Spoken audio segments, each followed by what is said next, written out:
Let's take a look at the crisis in the state and local governments across the United States since 2008, because it's a serious crisis affecting us all.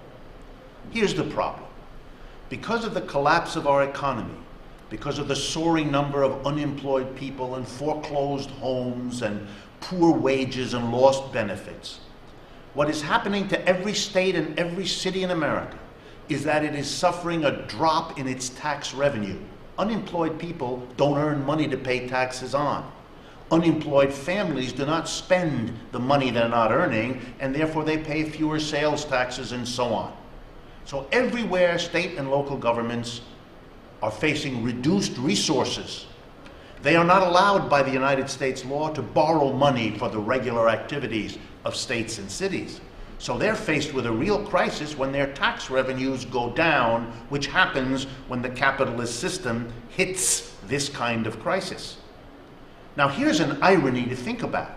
When people are unemployed in huge numbers, when homes and neighborhoods are ravaged by foreclosure, that's when people need more from the local government, more help, more support, more time and energy of public employees to see us through a difficult time. Yet just when we need state and local government more, they are receiving less tax money and therefore have less resources. What can they do? What have they been doing? Across America, leaders of cities and states have been torn apart by this situation. Rising needs, dropping resources. They thought, perhaps for a short time, maybe they could tax people, but that makes no sense, they said, because if we tax the ordinary American citizen, that gives them even less money to spend, puts them in even worse condition. So even if we spend the money that we tax, it is offset by the fact they don't have that money to spend themselves. So that doesn't solve the problem. So what do? Well, if they're not going to tax, and if the monies they get from taxes people used to pay is dropping, here's what most of them do. They lay off public employees. Between 2007 and 2010, towards the end of 2010, 500,000 workers for city and state governments were fired. That's a stunning contribution to the growing unemployment. Not a solution, a contribution. And they also cut services.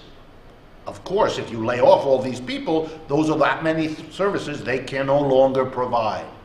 It is a crazy quality of our capitalist system to lay off public employees when we already have unemployment, to cut back services when an economic crisis means you need more of them.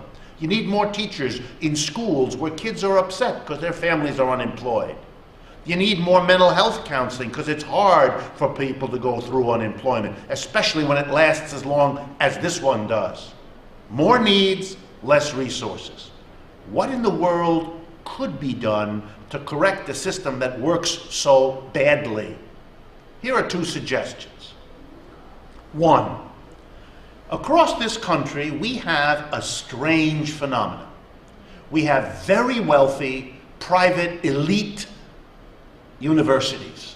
Harvard, Yale, Princeton, you know the names. They have billions in assets, and guess what? They're not required to pay any taxes at all, ever. Not to the local town in which they're located, not to the state in which they're located, and not to the United States. They get all the benefits and all the services that these governments provide, but they don't pay for them. The people do. That's crazy. Those universities serve overwhelmingly the upper crust of the United States, the people most able to pay. They don't have to pay as high fees as they might have to, because these institutions don't pay any taxes. That's unjust, unfair, and it could be changed now, and that would make a significant contribution to many states, helping them to help people through a crisis, rather than make people go through the crisis without help while very wealthy institutions continue to avoid taxes. But here's an even better suggestion. 1% of America's people have assets of $1 million or more in stocks and bonds. They own property in stocks and bonds beyond what they own in their home and their car. Suppose we tax them for the first time. They pay no tax on the value of their stocks and bonds. They pay a tax on the income from them, but not on the value of the stocks and bonds. We ought to tax them. Just like we tax homes and cars, which is another kind of property, we ought to tax stocks and bonds, which is a kind of property. If we did, there are trillions and trillions of those, so a very small rate on the 1% of people who have $1 million or more in that would bring in the kind of money that would allow cities and states to provide the services we need without taxing us and without cutting us at a time when that is sheer cruelty.